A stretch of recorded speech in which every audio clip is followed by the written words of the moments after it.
of Dominance. Law of Dominance dikenali sebagai hukum pewarisan yang pertama. Dalam undang-undang ini, setiap watak dikawal oleh unit yang berbeza yang dipanggil faktor yang berlaku secara berpasangan. Seperti yang dinyatakan dalam generasi F1 dipanggil sifat dominan dan yang ditindas dipanggil sifat resesif. Dengan kata mudahlah, hukum law of dominance ni menyatakan bahawa sifat resesif itu sentiasa dikuasai atau ditutupi oleh sifat dominan. Senang cakap, dominan ni menguasai watak ibu bapa dalam F1. Hukum ni dia menerangkan bahawa dalam persilangan monohybrid antara sepasang ciri yang berbeza yang dipanggil parent gen, iaitu watak ibu bapa akan dinyatakan dalam generasi F1 ni, dan kedua-dua watak ibu bapa akan dinyatakan dalam generasi F2 dalam nisbah 3:1. Sebagai rumusan, law of dominance menyatakan bahawa dalam suatu persilangan antara organisma yang memiliki alen yang berbeza untuk sesuatu sifat, alen yang satu akan menonjol iaitu panggil dominan atas alen yang lain iaitu resesif dalam menentukan ekspresi fenotip. Okey, sekarang saya akan terangkan tentang law of segregation ataupun hukum pengasingan. Okey, apa itu law of segregation? Okey, law of segregation ni merupakan prinsip dalam genetik yang dijelaskan oleh Gregor Mendel.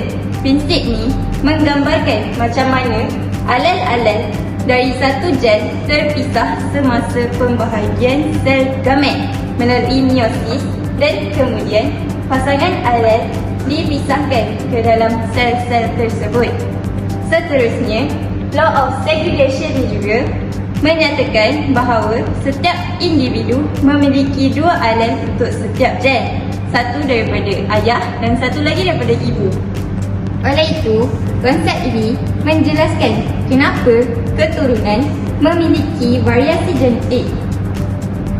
Untuk terminologi, alen gen yang mengikutkan sesuatu ciri dan terletak pada lokus yang sama pada pasangan pemasok. R besar ini alen dominan, iaitu alen yang boleh mempengaruhi sesuatu ciri, trait atau fenotip.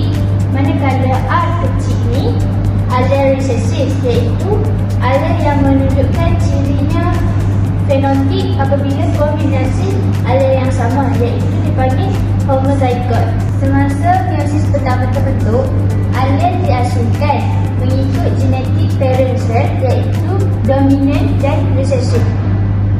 Semasa meiosis kedua berlaku, 4 daughter cell terbentuk.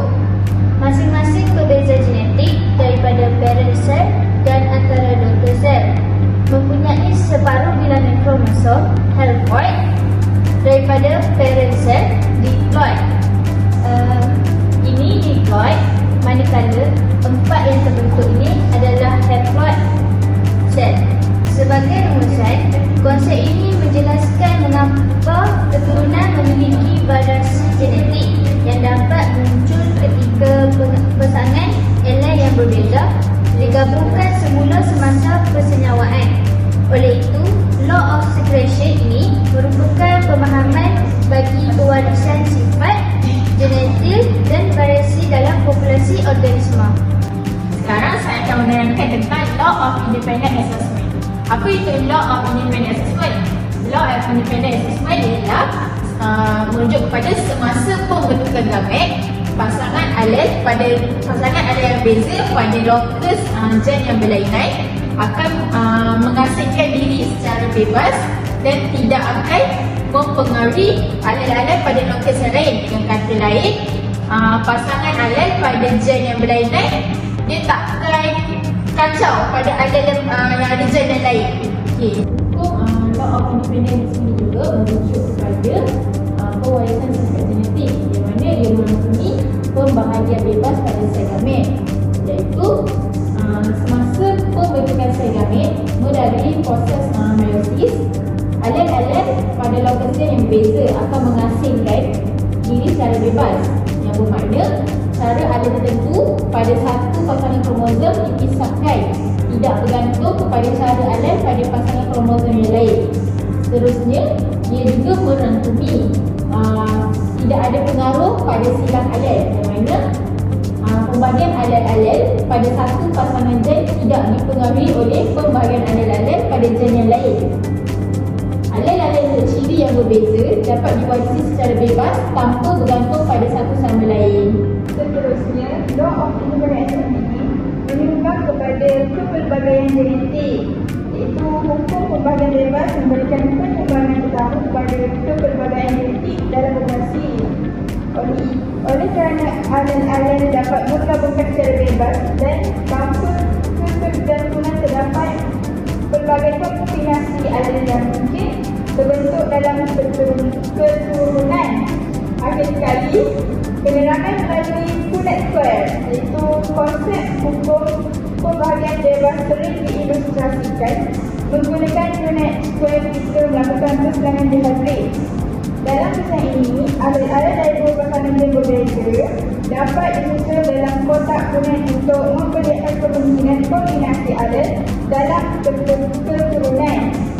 Akhir sekali, rumusan kepada law of independent assessment ini, hukum pembahagian bebas menyatakan bahawa semasa pembentukan gamet, alen-alen pada lokus gen yang berbeza akan mengangkat diri secara bebas atau sama lain, tidak saling mempengaruhi dan menyumbang kepada kepelbagaian genetik dalam keturunan.